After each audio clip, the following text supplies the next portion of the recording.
Welcome to Game of Roses. This is PaceCase. This is BachelorClues.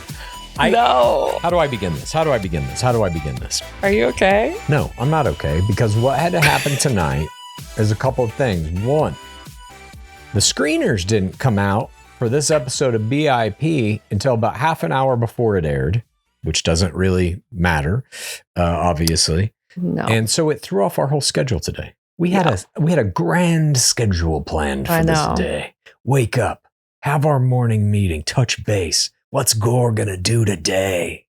Watch Clues. the screener. Yeah. It's been 30 hours since my one coffee a day this morning. Oh wow, that's a long time. How do you think I feel? Terrible. That's a long time. We were gonna watch a screener. We're gonna have a morning meeting. Watch the screener. Record our recap, which we're recording now. At 7:30 p.m.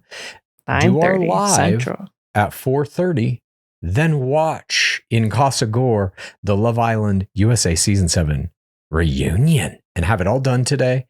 I was looking so forward to seeing that reunion. Instead, I know that got postponed because we had to watch what we had to watch tonight, episode 9 of BIP Season 10. And we know this season has had some problems. Let's be honest with ourselves here. Tonight, I feel like, was the worst episode of the season for a variety of reasons. Maybe the worst episode. It had in it the worst single portion, like from commercial break to commercial break, that I might have ever seen in any Bachelor product. I'll get to that. Oh my God. Now I'm so curious what that is. Clues has been doing this horribly mean joke to me for the last few episodes, which is we get on and he goes, BIP is back, baby. And I'm like, it ain't. It simply you're ain't. joking. When they show those clips, like in tonight's episode, they showed a clip of Kat getting proposed to by John Henry. I find myself nostalgic, yearning for season 9. That should tell you how fucking bad this one is.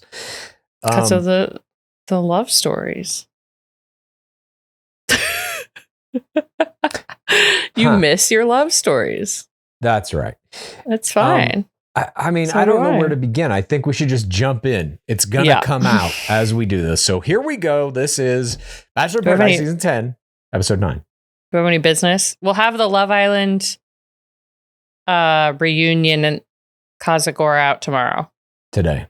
Or you'll be listening to this Tuesday on Tuesday. It'll be out on Tuesday on our Patreon. And I've heard it's great, by the way. I mean, I can't even keep up with all the unfollowings on Instagram. I'm like, what is going on? I know. People are pissed off. I feel nervous. Like me not getting to watch the Love Island reunion tonight it's my version of Kat's bugs. It's driving me to a nervous breakdown. I'm crying. I'm crashing. Do you think that this was done on purpose to thwart us so we couldn't watch the reunion? No. After watching tonight, we got a lot of DMs or in our live too. People were asking, does this have anything to do with maybe they were doing like a last minute edit? And I was like, no, absolutely not. After seeing this episode, I'm like, probably. This shit was a fucking mess. This looked like they gave it to a third grader and was like, just cut this on your phone. Do your best. This whole episode was just like, what are we doing here, guys? What are we doing? Just overtly, like the structure of the show is you have banter, whatever, this challenge that isn't a challenge, this weird intercutting of Dr. Berman in the surveillance quarters saying nothing, silently watching and eating M&Ms. A woman we've never heard speak. Do you know who she is, by the way? Let's just get into this. Okay, portion 1 begins. One more piece of business. Yeah. We also are continuing the Love is Blind UK Casa Gores. We are a little behind, but we are continuing to do those. And I'm also watching Are You the One in Casa Gore. No, it's not Are You the One.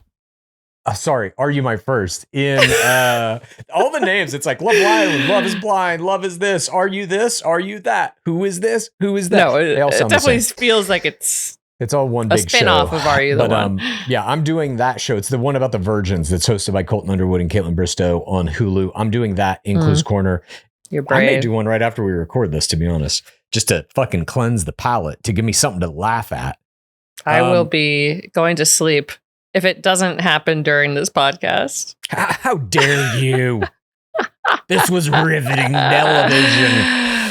Okay. Look, there were some things I really enjoyed. So it wasn't, to me, it wasn't the worst episode. No, look, as much as we shit on this season because it's fucking horrible, there are shining little moments. There are good, funny things. You still have, in my opinion, some like high caliber players that are doing some interesting shit, despite the fact that whoever's making this. Here's the big, whatever, fuck, shit. Let's just get into this portion. Okay. Long recap of everything up to this point takes 2 minutes. We then get the titles with actual people, and we see Wells with this ice pick looking thing like a horror movie. Just throw that in there. Sure. Set the tone. This is the show you're watching. It's fun. Look, it's Dale Moss spraying sunscreen on his fucking cock. Oh yeah, and Wells Adams is going to murder everybody. Huh? Well, what is the Wells thing? Is that like isn't that like an old horror movie reference? It's I Know What You Did Last Summer. That hook is the weapon of I Know What You Did Last Summer. And they had to do that crossover in this very season. So they're now just taking the little thing that they used in his movie crossover promotion. Right. And now that's his character intro. I already blocked that out. And this is a part of what I'm talking about with the editing and the idea of what this season is. It's baked into the title sequence, where sometimes it's animals and sometimes it's jokes and sometimes it's like a leftover clip from a movie promotion they did. It's like, what is this show? What are you doing? They don't know. The producer's in charge. Scott Teddy, I don't think understands this. I just pray, please, gods of the astral plane, let Scott Teddy figure out what the fuck this show and this franchise is before they start shooting Bachelor season 30 in a couple months. Please let it happen. All right. Day 17. Day 17. On screen. Jeremy and Bailey are making out at the bar. Kathy's uncomfortable. She wonders if she could go anywhere else to avoid this raunchy public display of affection. Beast shows up. She takes the women for a girl chat. Wells does not. This. I did too. And Wells does not engage the guys whatsoever. He's just sitting there lamenting the fact that he's not hosting the entire franchise. But yeah, I thought this was great. Like, we're 9 episodes in. We have 1 more to go and the whole season's over. But finally, they kind of use Hannah Brown here. Exactly. And she does well. Yeah. It only took them literally an entire season to figure out, oh yeah, people like her. We see this girl chat. Hannah's checking in with everyone. Kat says she's does an anti-precog. She absolutely won't be getting engaged. We flash back to her engagement from her first season. But even that is interesting because it's like there's something in that. If you're like as deep into this shit as we are, and if you're listening to this, then you are. I know. I just want to thank those of you who are still here, the core, who are trudging through with us. We're doing the trudge, the true trench times. This thing where she's like, I will not be getting engaged this season. It's not just like a funny, oh, she had a bad engagement in season 9. This is a rebuke of the producers. This is a fuck you, I'm not playing that game again. It's a player basically saying, I don't give a shit. I'm not doing that. That I found very interesting. And we then get, I believe, does Beast right after that say something? Somebody else says something later that's like this too. Hang on, we'll get to it. Alex explains she feels like Andrew is her missing puzzle piece. Bailey says the journey has been a surprise and she and Jeremy have been through a lot of stuff, made them stronger. Jess says she has never been with somebody who makes her feel so stable and secure, produces tears. She has to remind herself that she deserves this. In a past season, there's been a lot of pressure on proposals. She ITMs that she doesn't want to rush it. Beast, this is the part. Beast says, you have to let love touch your heart and then give it back to him. And Beast says there's a lot of pressure in this environment to feel a certain way by a certain time. And that is, in her words, so wrong. This is the most successful Instagram player of all time, arguably the greatest bachelor of all time, certainly in that conversation, essentially saying the premise of this show is bullshit. Saying the process itself is bad. Here's how I heard it. Okay. I heard it as in both directions. Like nobody should be telling you you're feeling too fast or you're feeling you should be getting engaged. But she says specifically there's pressure in this environment to feel a certain way by a certain time. That's the premise of The Bachelor. It's the premise of Bachelor in Paradise. And she says that is so wrong. This is, again, on camera, their biggest player maybe in the history of this franchise saying the bullshit they put you through is just that bullshit. I loved it. I was shocked to see it in the edit, quite frankly. She should have been like, you should not be getting engaged until you're at least allowed to look at your phone and see if your fiance has a girlfriend. Yeah. Or she should be like, did they promise you could be the bachelorette yet? Get that in writing and then you could get engaged. Then you break up. Then you wear the bachelorette crown. Then you write 2 New York Times bestsellers, start a podcast, move to Nashville, then a Z, and marry a civilian. Something like that. Yep. We get nothing from Kathy. Disgusting. Not yet. We then see Dark Lord Palmer and the group. He says, we're going to have a fancy beachside dinner to celebrate all of your accomplishments in navigating this odd season.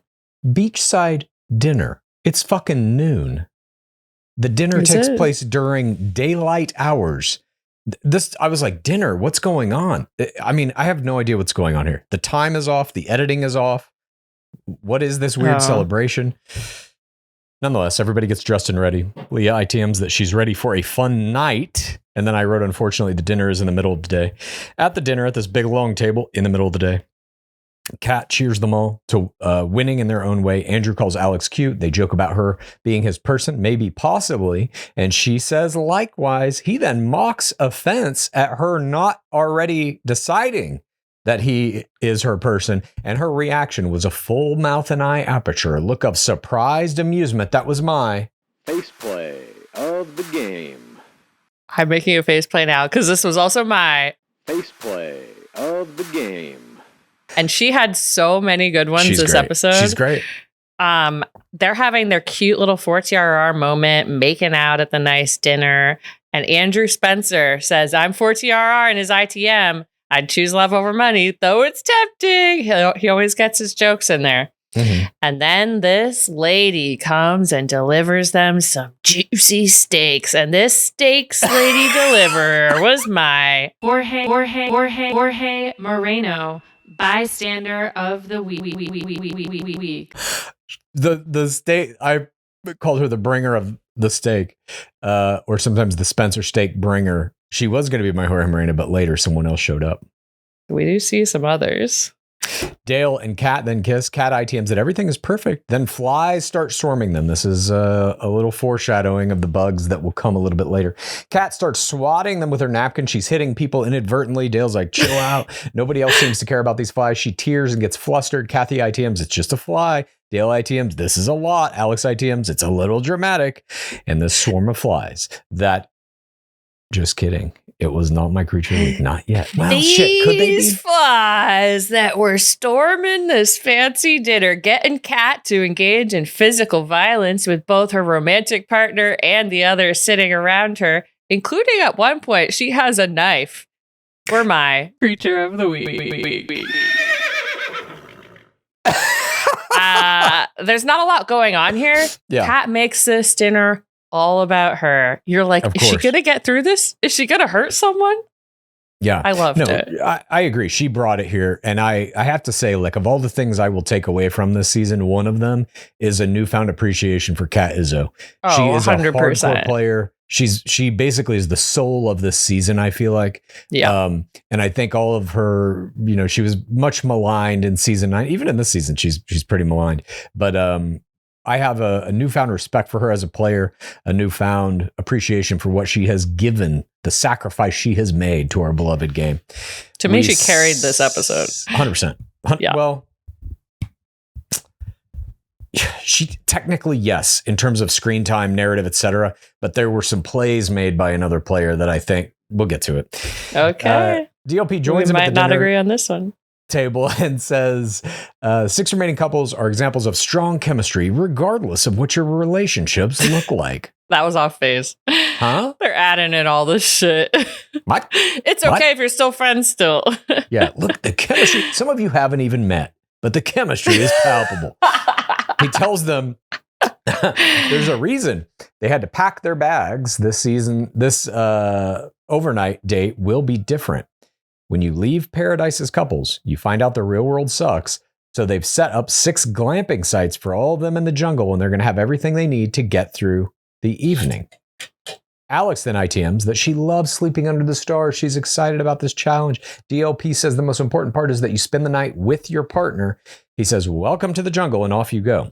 It's still daytime. Once again, they have already consumed, in quotes, dinner. They are now during the day going into the jungle, and the players get out there. DLP is like, what they don't know, this is actually their relationship test. And it's like, yes, they fucking know that. Oh, shit. What? No, I realized there's a bystander who gets a lot of screen time. we see some animal shit on the ground that is like blurred out. DLP says this is, and mind you, this is a choice. Somewhere there was a conversation had that was like, do we black box the shit? No, because we have to know it's shit. Blur the shit. That was a producerial decision. 100% that conversation happened. And the players then head into the jungle. God. We see this animal shit, it's blurred out. DLP says, this is how we're going to see who works best as a couple when things get real. And they've brought in a relationship expert named Laura Berman, 71.1K on Instagram, who seems very, very familiar to me. And I believe it's because her and her sister, who is also, I want to say one of them is like a relationship coach or a sex expert, and one is a urologist or something. But they're both like doctors in that field. And I believe they had a reality show at some point. Wait, a urologist? Yeah.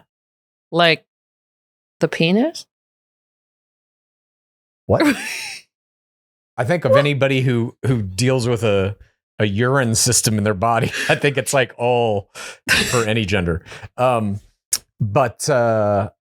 I could be wrong on this. They don't like work together though. They did. One's relationships and one is pee. No, I think they both are like sexual health and relationships. Okay. But I believe they had a reality show, her and her sister, like in the early 2000s, I want to say maybe. She just looked very familiar to me. I was like, I know I've seen her on something. Anyway, she is sitting in a secret surveillance bunker, very in vogue right now with the current governmental system. She's watching them all on TV screens silently. And they say this will determine the winning couple. So the couples react to finding their shitty equipment. Bailey ITMs that this is her vision of hell. Kat ITMs hating this. Couldn't agree more. It's like they can't get away from the idea of torturing players. They cannot. And I don't understand it. This is not fun to watch. It's not funny. All the players are fucking dripping sweat. It's gross as shit. Look, I like the premise. Have them go glamping, but like actually have them go glamping. Correct. People are going to complain anyway. There's going to be bugs anyway. You don't need to make it worse by like putting broken chairs and shit in there. I was like, that's what? Right. Why? The last thing we get in that first portion is an image of Berman in her silent surveillance chamber as the players are meandering around, and Bailey says it smells like horse shit, and we see this horse go the horse laughs at them because this horse has placed shit supposedly all around the campsite. It's a malicious shitting horse, not unlike the shitting donkey of Bachelor season 25. I suppose portion 2 begins. The players have to construct these tents. Say what? Horses can't be malicious. Go on. I don't know about all that. The players are constructing these tents as they're stepping around the horse shit. Spencer ITMs that it's the camping trip from hell, but he's going to turn it into something fun. We get a shot of Berman silently scribbling, taking notes.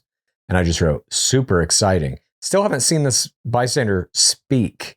Why didn't they at least give her an intro with Dark Lord Palmer? Something. No, a single line of dialogue. Correct. It's just so... It's done so wrong. They make it seem like she's watching this live as it's happening. That's obviously not the case. They're showing her packages of footage that they've already cut to make this couple look good or this one look bad. The producers have already decided which couple's going to win. They tell her, Dale and Kat are going to win this. Here's footage of it. You can comment on it. She's not watching this happen in real time. She's not there for 8 hours watching 20 camera. It's just so like hacky. It's so poorly done, I think. Anyway. Yeah.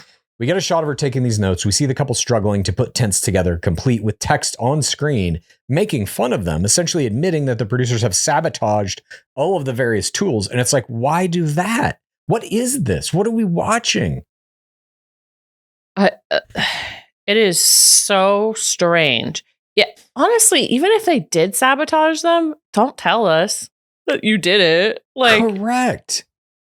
it's so just odd. Bizarre. And the things that it's like you have to pump up this air mattress and figure out how to get water out of this thing. And it's like, and they're not staying there anyway.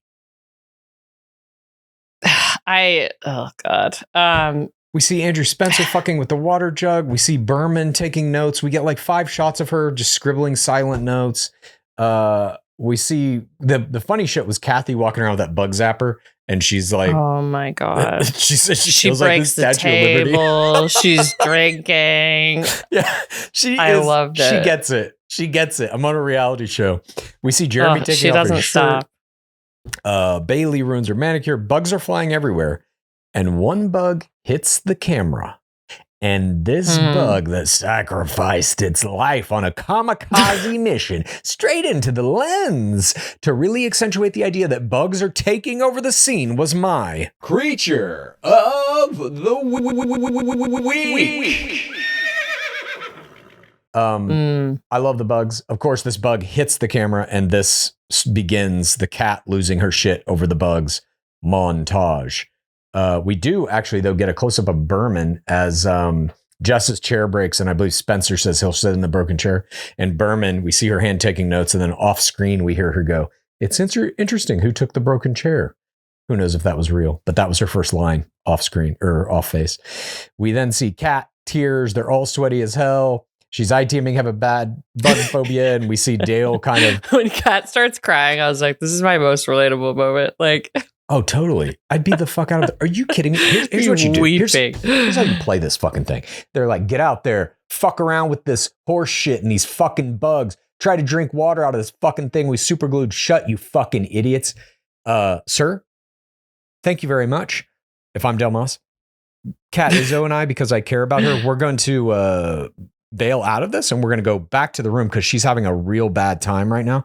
And I care about her more than I care about your dumb thing. Bye. And then they all do it. Bye. Fuck you.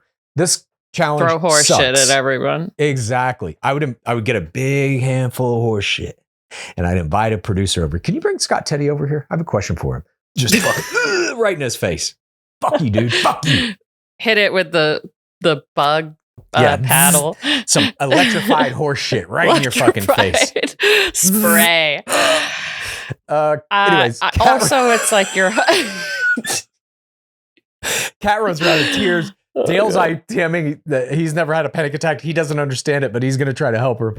And then we get this fucking weird, like Matrix-esque screen of green data transition back into the surveillance room where Berman is just taking more notes silently. She's not even fucking saying anything. We don't even see the notes. It's all fake. She's a relationship therapist. It's like you got an asset. You could have her go and do therapy with these couples. Yes. And that might help the couples. That might help the viewing audience who are like, I love that show, Couples Therapy.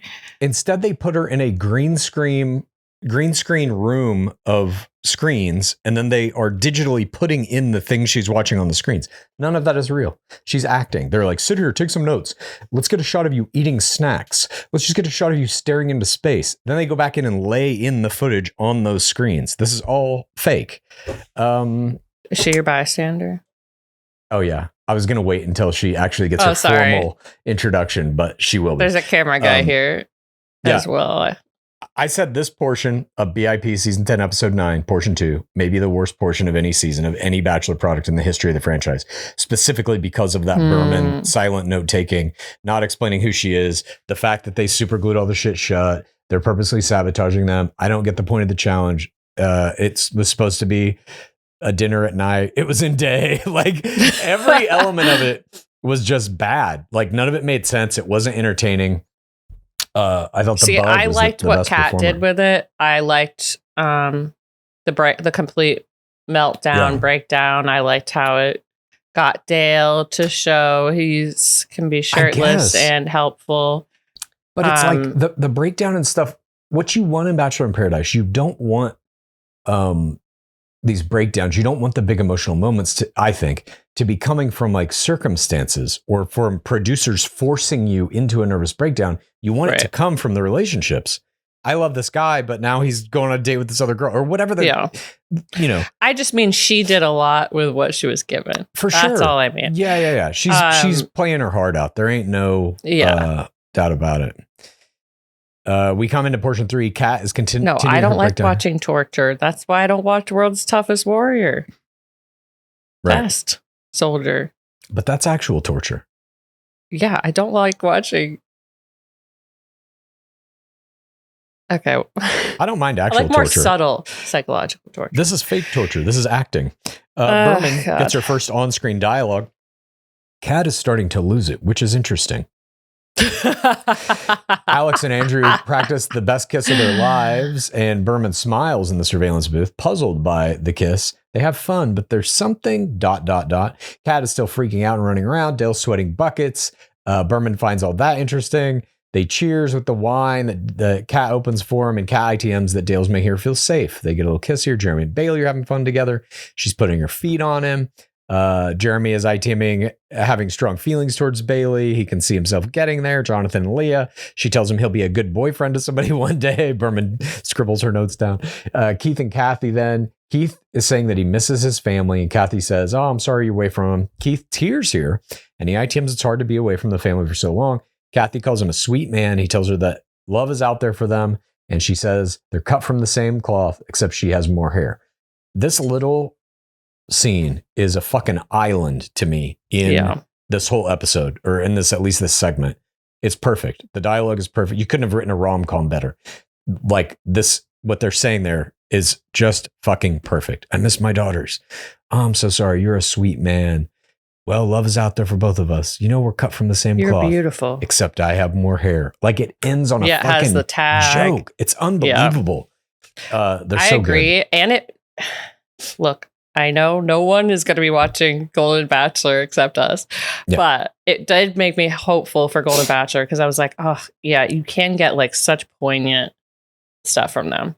Mm-hmm. Jess and Spencer continue to perform. Jess, so many things I love about you. Spencer, they say you'll find love when you least expect it. He's like dropping little love level 4 hints. They make out. There's suddenly a hiss noise, and we see some sort of monkey eyes glow. I said they're trying to kill Kat now that Captain Kim is gone. Jonathan says Kat takes her bug zapper and she's going to go out into the jungle and find out whatever made this noise. And Jonathan goes, "No, Kathy, have you seen Congo?" Do you know what he's talking about here? No. Congo is a movie from 1995 that is based on a 1980 Michael Crichton book about a group of adventurers going deep into a jungle to find, I believe it was diamonds of some kind. And the this like temple that contains the diamonds is protected by these like super intelligent killing machine gorilla kind of things. Cat ITMs, now we're about to be attacked by family monkeys. We see that demon monkey. Everybody's screaming. They think they're not alone. They're going to be attacked. And I just said, what are we watching? This is straight acting. That noise is not there. This is all the producers being like, act like something's coming to get you out of the forest. Ah! DLP then jokes. Our Costa Rican zoologist says it's not safe now. Head back. Just kidding. What are we watching? Okay. And so the noise then isn't even paid off. We hear the noise again and everybody screams. Noise and it's supposed to be DLP? No, the noise happens again and DLP is like, what is the... It's all acting. This entire thing, like how they resolve the glamping thing, is not even making them sleep there. They're just like, let's fake like there's a monster in the jungle and have them all Why act. don't they have them sleep there? Too hard to cover it? I have no literal idea. It's so bad. They should have brought DLP back in his Sasquatch outfit. But like this type of thing, it's just like the and we have another challenge still to get to, but it's like the game mechanic element of this. I am all for the direction they're taking this, that BIP needs challenges. like games that they play to give you one up. Or I do think the penalty for losing or maybe the reward for winning is way too extreme. You have way too much control of the game. But I applaud them for at least going in that direction, because I do think BIP needed something like this. And I would say Love Island's challenges are like too far in the opposite direction. Yeah. The outcome of the challenges have no fucking effect on the game. You need something a little more in the middle. That said, the people designing get these a challenges, one-on-one date. Great. You get screen time. well, they get that out of these. The winners get the No, but the I date. mean, they don't decide who goes home, you know? Yeah. I would say you could even maybe get a little more of a game advantage, maybe, but not as much as they have. At any rate, I'm just saying the people who are designing these challenges, whatever producers are in charge of that, they got to be replaced immediately. These people don't understand like game mechanics. This camping one it's like a subjective game, and they have these in Bachelor. Obviously, these are like artistic endeavors, basically, where the winner is, and it's like, but why, how, based on what? And we see this in the next thing, by the way. So we're back at the hotel, day 18 of Paradise, and I just said, so the first 25 minutes of the show was improv comedic acting against a non-existent monster. DLP shows up as they eat breakfast. He applauds them and explains it wasn't just an overnight, it was a relationship test. And Leah's like, what? I can't believe this. Just the hardest of hardcore acting. Of course they know it's a test. DLP takes them then to meet Dr. Laura Berman in this hotel room. He introduces her as the world-renowned relationship therapist, and she's been watching you for the past 2 days, evaluating all of you on a variety of criteria. And Dr. Berman, who did not evaluate them for 2 days, but instead evaluated them probably all for about 30 minutes worth of footage, was my Jorge Moreno bystander of the week. Yeah. I just wrote Berman speaks in all caps. She starts with Keith and Kathy. She kind of goes through each one of the couples here and tells them what she saw. And she's like, Keith and Kathy, good communication. You talk, share deeply. And she says, I loved when you told Kathy she was beautiful. There doesn't seem to be a romantic connection though. And Dale ITMs, this whole game is based on romantic connection. He thinks they're going to go home at some point unless gameplay saves them. She then goes to Jonathan and Leah. You have a good work relationship, but the chemistry is only on Leah's side. If Jonathan was interested, maybe you'd have something, but he's not. It's more like a work wife and work husband. Alex and Andrew, tons of laughter. It's like you're aligned, but there was this kiss moment and you treated it like a joke. Alex was telling you how she wanted to be kissed and you were like, no, I'm doing it this way. And then she goes, chemistry is I'm hot for you and I need to have sex with you as soon as possible. You guys don't have it.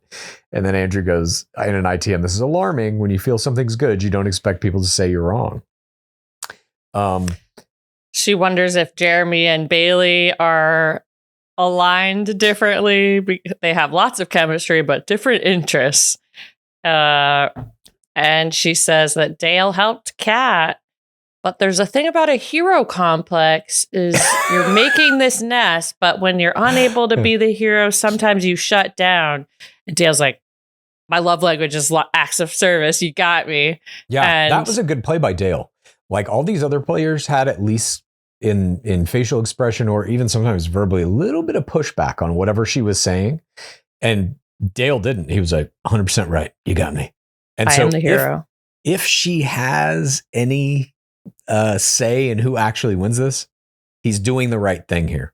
You butter her up. You say, you are 100% correct. You see right through me. Thank you. Well, like them winning is part of why I thought Kat's performance was the best. Cause it's like Jess and Spencer clearly have chemistry or whatever, but Kat gave them this hill to overcome, for sure. To diffuse. She calls out Jess and Spencer's storyline. You have emotional and chemistry, but it's a controlled environment. Things take time. Who will be the winner? Next portion, it's like Kat and Dale. That controlled environment thing is like, but they're all in that environment. So that complaint you have for that couple, it's to have different winners than last week. Yeah, that's what I'm saying. Like, there's massive problems with this show in terms of like building any kind of drama about who wins and why. And like, I just find myself not caring at all about any of this. I find myself caring a little bit about Andrew and Alex. Yeah, I like the players, and I'm curious to see what they can do. That's why I'm watching it at this point.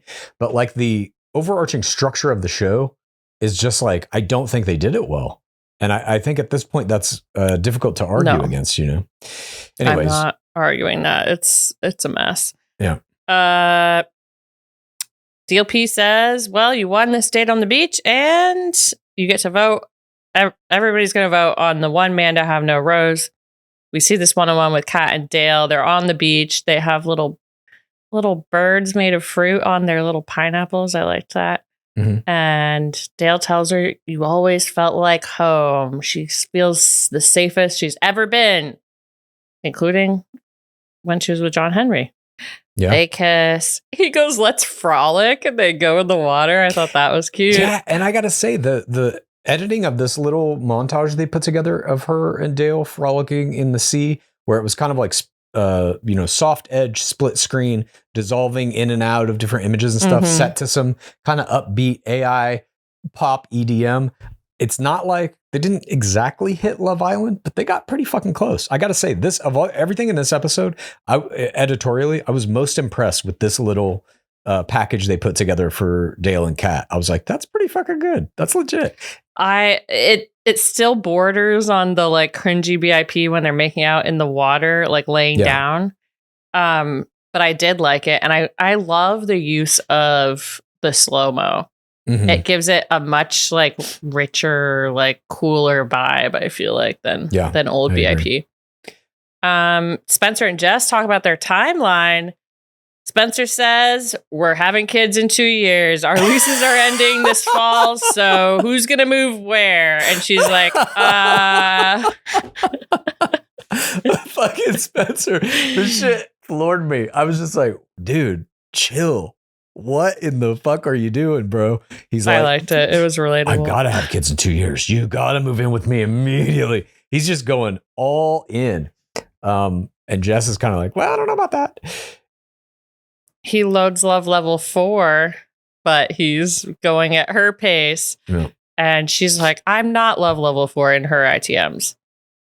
We then see Alex and Andrew, and Alex is like, I think, I have these, or no, he says I have walls. I give too much based on past experience, and then I'm dropped. We see Jeremy and Bailey. Bailey says it was her living nightmare. You know what, Bailey? She's like, I spent $6,000 on a date once. I'm never doing shit like this.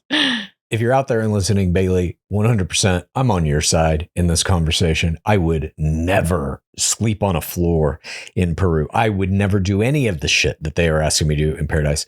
The hotel is the way to go. It's the only way to travel. Comfort. I mean, look into it. Camping with it hurts different people differently. Like, I'm a person with the sweet blood that the bugs love. Mm. So other people, it's like it might not bother them, but it's like, I'm getting eaten alive.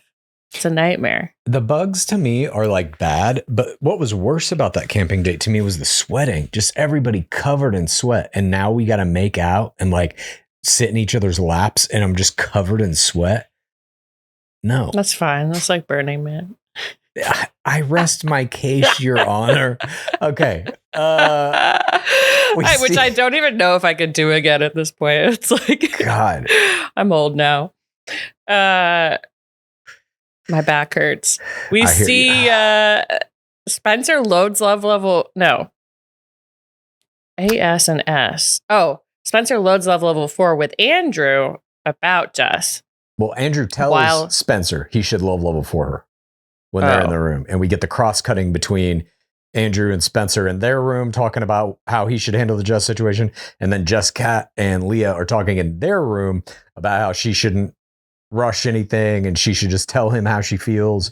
And if she's not there yet, she's not there yet. Portion 6 begins. We open with the players arriving at the cocktail party. Wells greets them with a hearty, "What up?" I am 100% going to cut that little piece of footage of him and do something with it, and probably just repeating it a million times for like 5 minutes. Beautiful. I loved it. I like what he does here. He goes, how do you win camping? And then he is shocked when Kat wins. I'm like, he's just going against the show. He's just like, whatever, fuck it. I love it. It's belligerent. I wrote down Wells correctly identifies the flaw in the competitive portion of camping when he belligerently asks, how do you win camping? It's 100% correct. He's right. There's this thing that is happening with Wells just under the surface. He's dominated by, I have to maintain my foothold in this franchise. It's my biggest chance. It's my best chance to maybe get to be a TV host, which is what we know he wants to do. I know he hosted the pizza show, but like this is the biggest franchise that he's been involved with. Yeah. And he's not quite This is his identity. Yeah. And he's been on the show for years at this point. And so I think he is, when he says stuff like this, he's taking little shots at the new producers, basically. He's like, this isn't paradise. This ain't how you do it, motherfuckers. Now, granted, in his kind of like prime era when they were doing Sally's Suitcase and shit like that, that ain't how you do it either. But he's right. And these little shots, he's like, I know I've said it before. I forget what it was for. It was for something else he said, I think last week or the week before. I was like, I can't believe I'm agreeing with Wells Adams. Yeah. Or maybe it was in a podcast he was on or something. But there's something about how he's getting it was him talking about Brian. Yes, exactly. About the tattle not working. I am agreeing with this shit too. He's just sneaking these little things in under the radar, and under the radar in a weird enough way that the producers like don't understand that he's shitting on them, and they put it in the cut. Very odd. It's very odd to like tell this whole thing seriously and then put this in. I will tell you how you do win camping. You get other people to prepare all the food. Okay. You bring a ton of medicine. Yeah. And you go where there's no bugs. Here's how I would win camping. Don't do it. Couples complain about Berman's assessments. The couples all are complaining about Dr. Laura Berman's assessments of their relationship statuses. And Wells then is informed that Dale and Kat won, and Wells goes, no. He's like shitting on every element of it. What? It was some dumb Kat couldn't win it. Yeah. They won. Wow, what's going on? Because I hope you get cast in Traitors and you have to do like the bug challenge or the like buried in a coffin, like one of the really outdoorsy things. It'll be so buried funny. In a coffin. Motherfucker, how many MRIs do you think I've been in via cancer treatment? You don't think I could stay in a coffin for 45 minutes? It would be a pleasure. You should definitely do that as your ITM. It would be a pleasure. I'll fall asleep. I'll get a peaceful sound sleep. Oh, is the challenge up? I would have no problem staying in a coffin basically for the rest of my life. Okay. The bug thing. I don't know. I feel like I can throw that switch if I need to for half an hour to have bugs on me for half an hour. I can throw the switch. Okay. I don't think that shit. The things that worry me about Traitors are the physical challenges, like where you got to run on, floating planks and shit. I'm like, I'm pretty sure my right knee has no ACL in it. I can walk pretty well. I can walk good. I can get around. Can I dead sprint anywhere at this point in life? Nah. Can I jump? You don't need to dead sprint on Traitors. I don't even know if I can jog though. Can you like skip so that it favors one leg? No. You know what I'll do? If we have to do some shit like that, it's IFI time, baby. Yeah. One step. Hit that ground, get some damage on you. Exactly. Yeah. Exactly. As long as you get damage on you, an IFI is pretty hard to refute.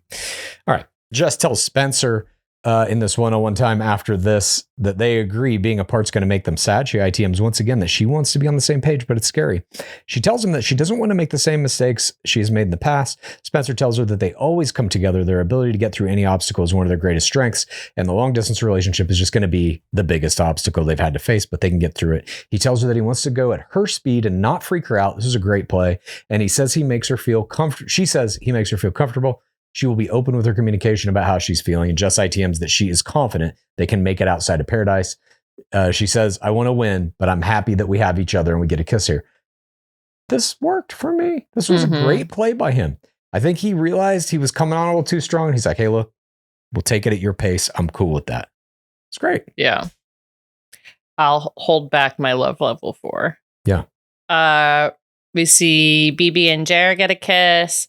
We see Alex do some amazing sacred word defense, talking about how she had a hard upbringing, wasn't truly loved. And she basically does this kind of slow lead in to a love level 3. And she's like about to do it. And Andrew comes in and he goes, let me stop you right there. I'm falling in love with you. Cute. I'm on board. She love level 3's him back. We get a kiss. And I was like, oh, that's going to be my play of the game. Psych. While they kiss, he then says, do you love me?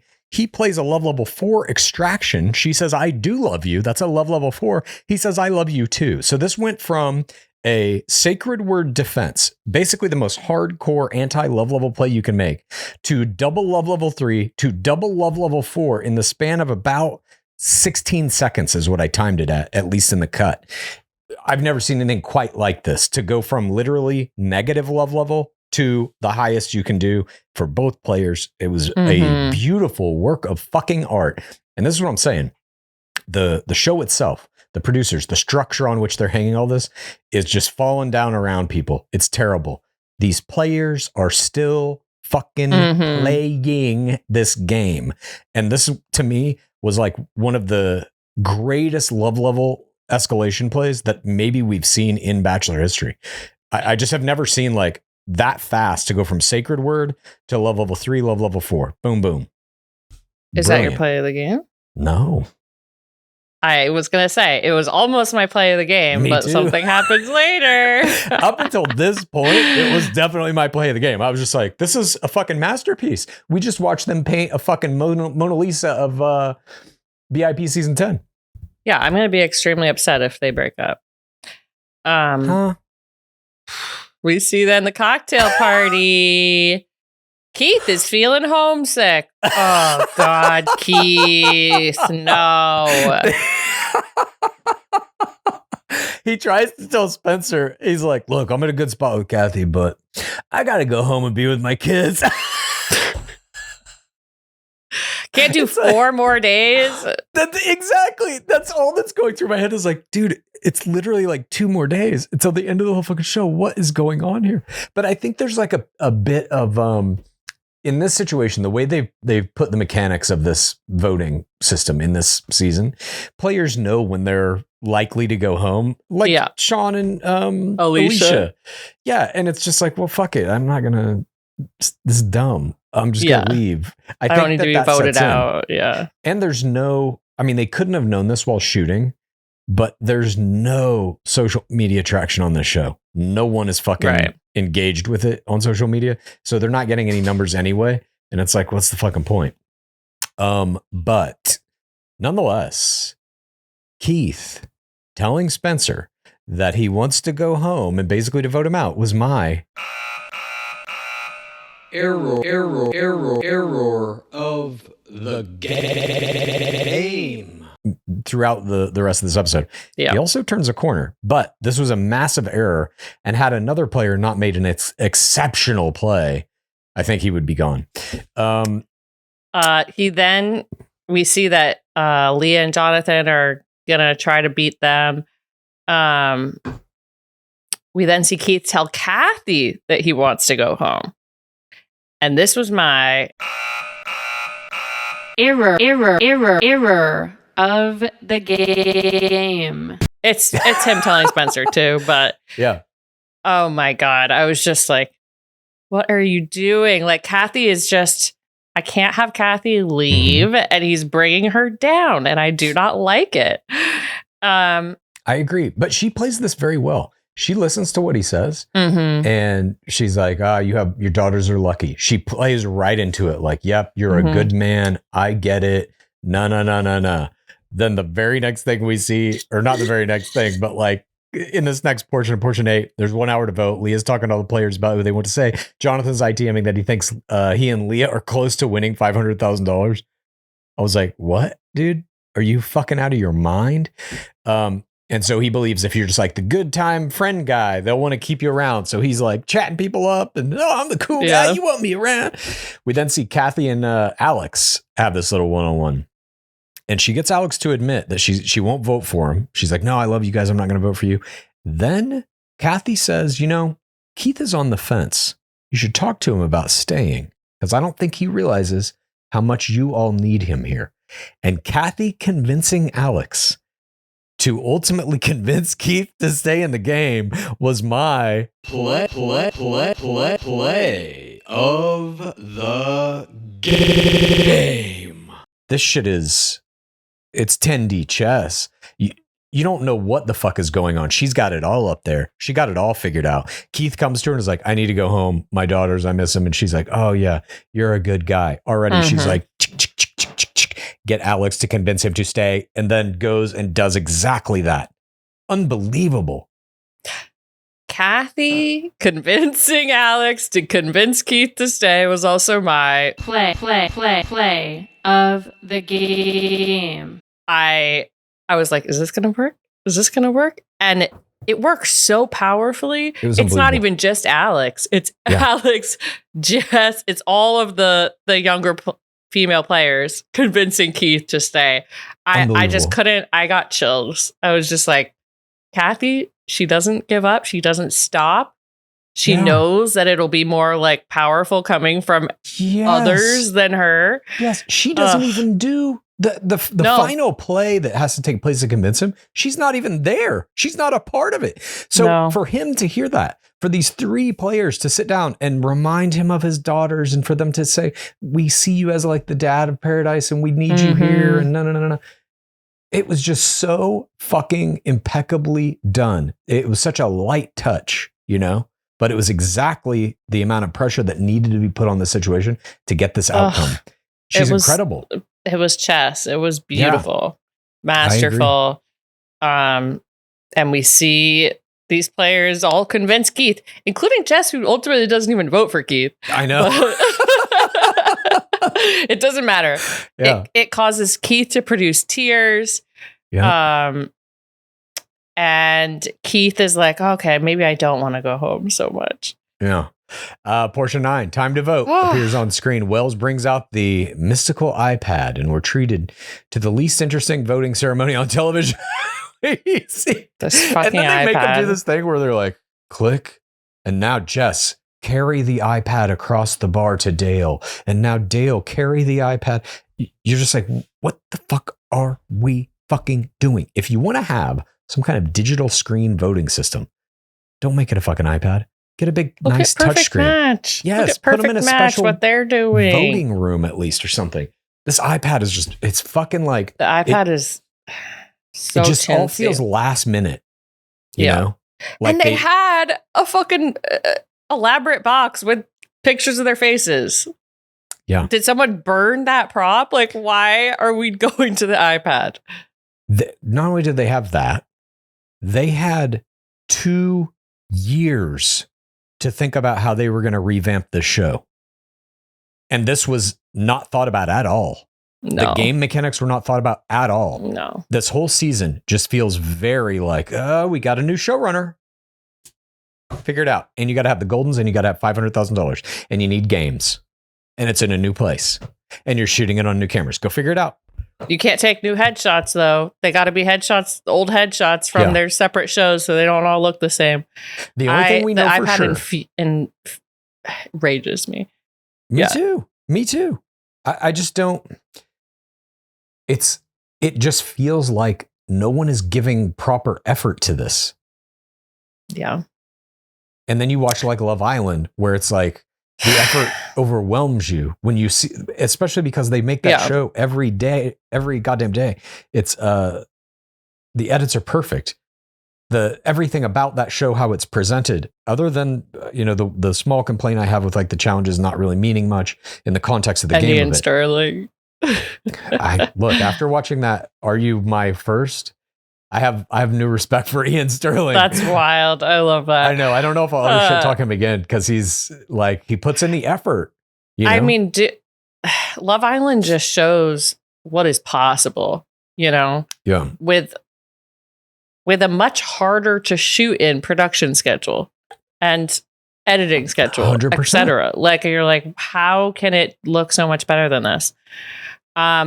We get this rose ceremony. Dale to Kat, kiss. Andrew to Alex, kiss. Spencer to Jess, kiss. Jared to BB, kiss.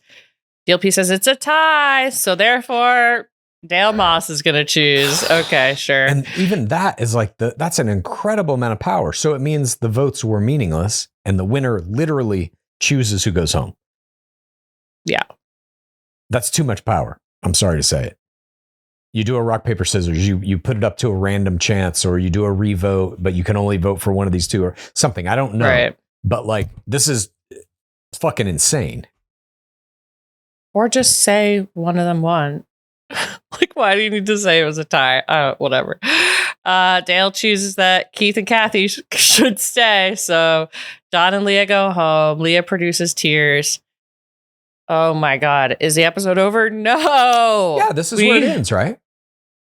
That's how you do it on Bachelor in Paradise. You have the rose ceremony. You say goodbye to the couple or the players that you really liked, and it's sad to see them go.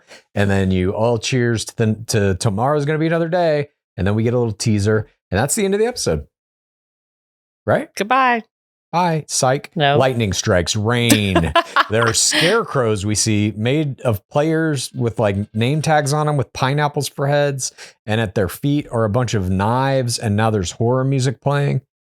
Now we're in an episode of poorly made version of Traders, Beach Traders. Creepy. Day 19 of Paradise, portion 10. They're eating breakfast. Kathy is ITMing. She's learning some Spanish. Quieres un rose. Wells shows up. DLP asked me to drop this off for you guys. And he's got a little card. Jess reads it. I am on half of 2, but their eyes turn my way. Whispers and judgments are heard each day.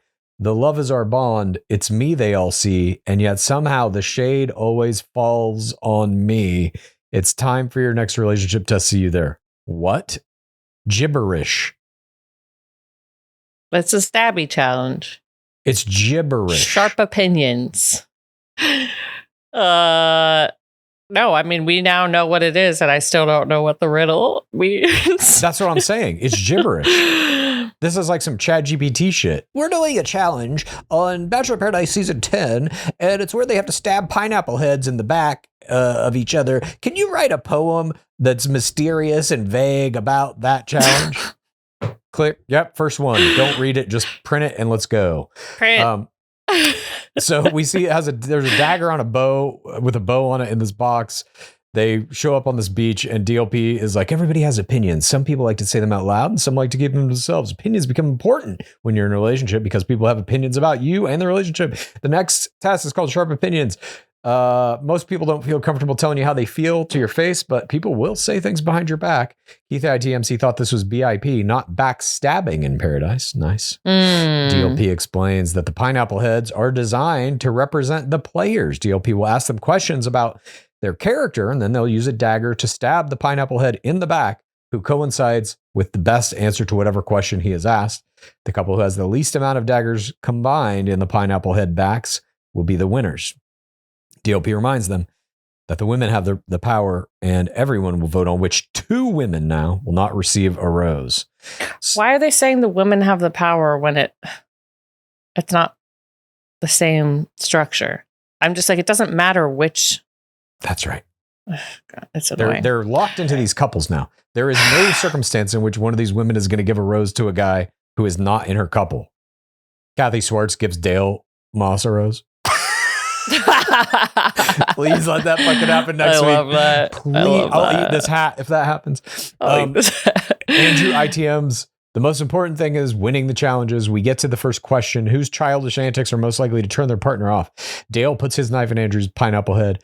Everybody puts their knife in Andrew's pineapple head. But Alex is like, I love how childish we are. Gives him a kiss. Who has trust issues? Blah, blah, blah. All these like dumb things. This is a very shit like talking. What's that? Vaguely shit talking. Trust issues, codependency, talking to ex. Who's motivated more for money than love? Who's most likely to cheat? Who really doesn't deserve to be here?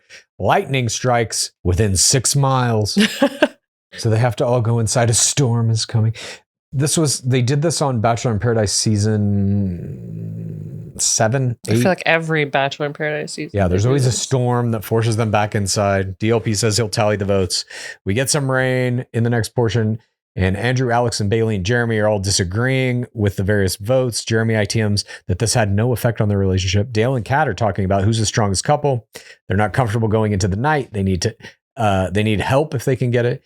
And then we see these alliances are starting to form. You've got Jeremy and Jess who come into Dale and Kat's room, and they all agree if they can get Keith and Kathy on their side, they basically can dominate the vote. Then you see Andrew and Alex and Jeremy and Bailey are trying to align their votes as well. And ultimately, out of all of this, we see Kathy ITMing that she's going to vote for herself. And she tells Keith that some of the people are financially secure, but Alex has a bunch of student debt. So she's actually thinking about like, we're going to vote ourselves out, but who should we somebody? Yeah, try to position to get the money.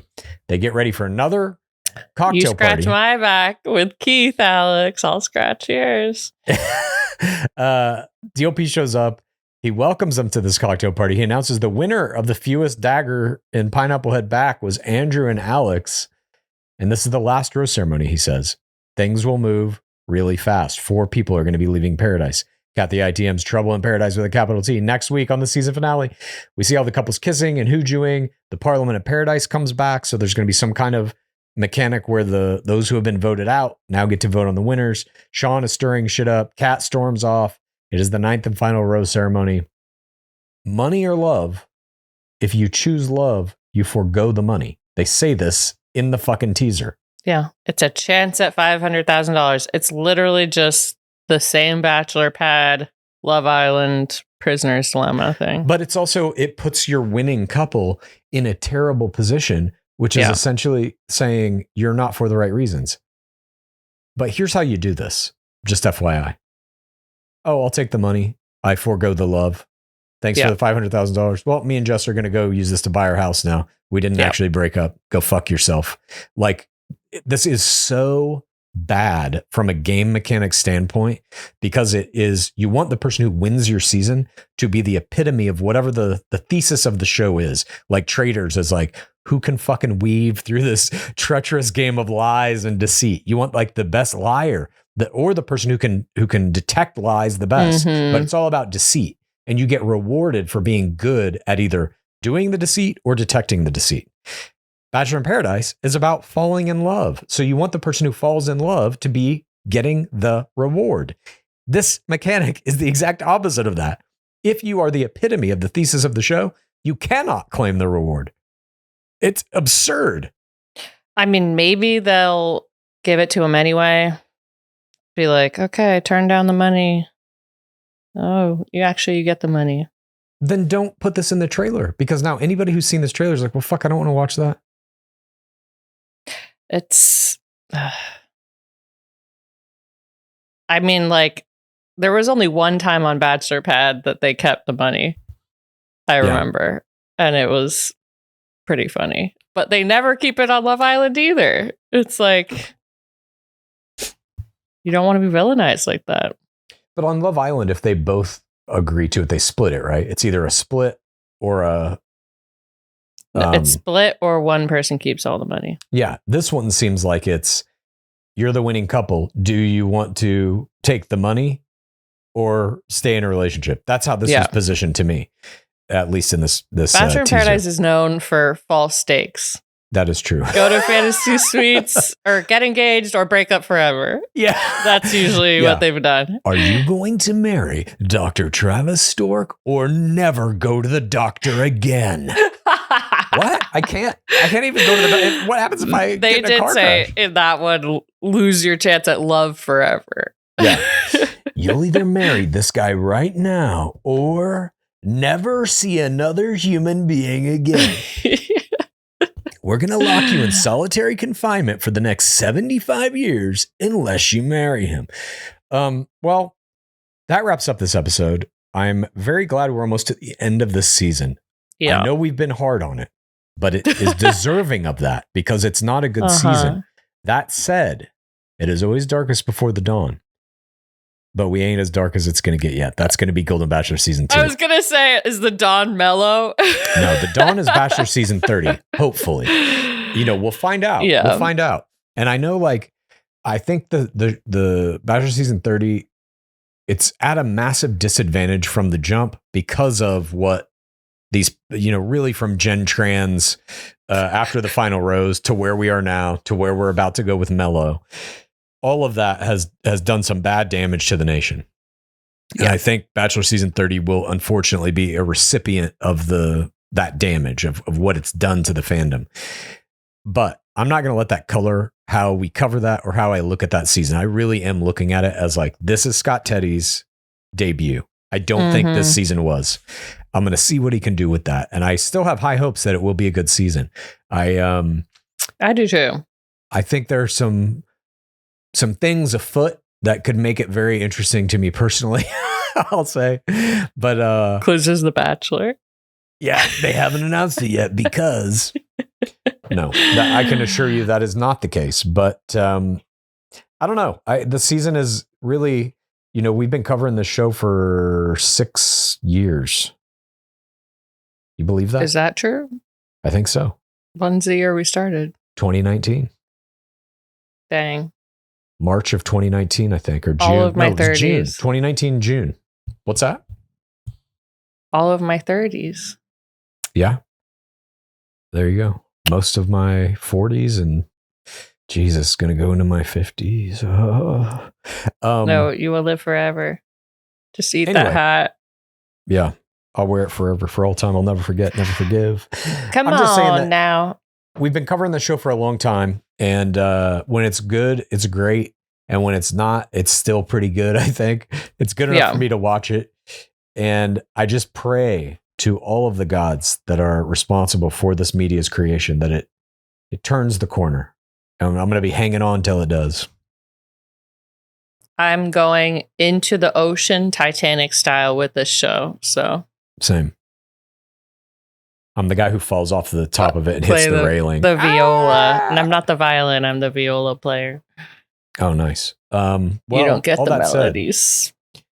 Just PaceCase? The tones. PaceCase, who was your MVP? Who was your tonal MVP? Although she did not do either of my two contenders for play of the game.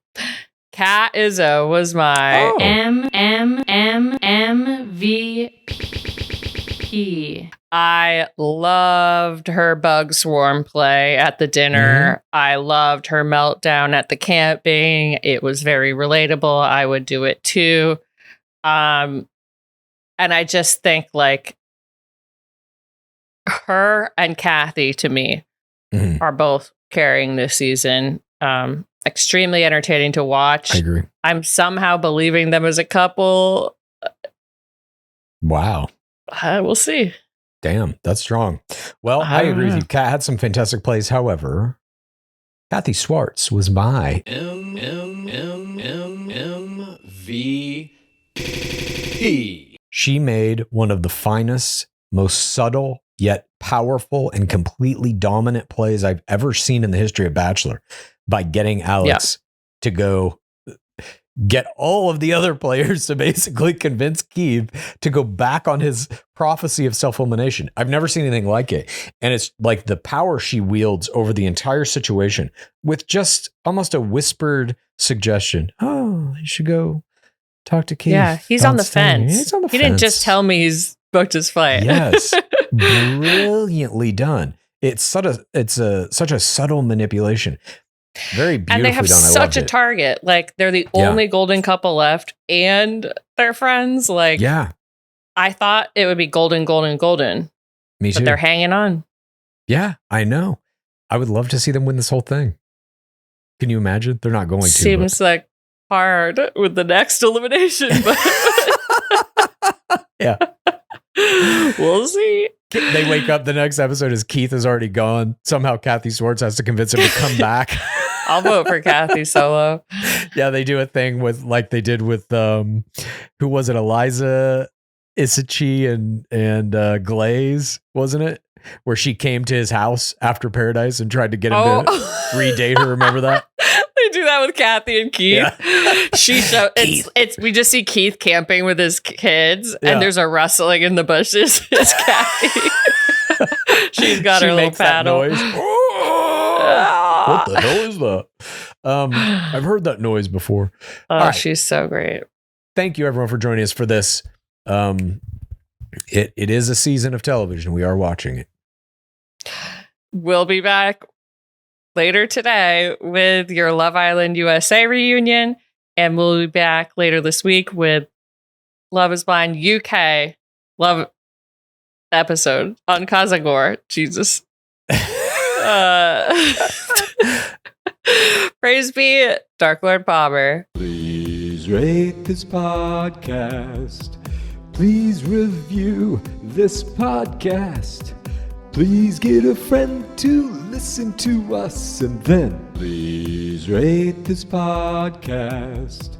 Please review this podcast.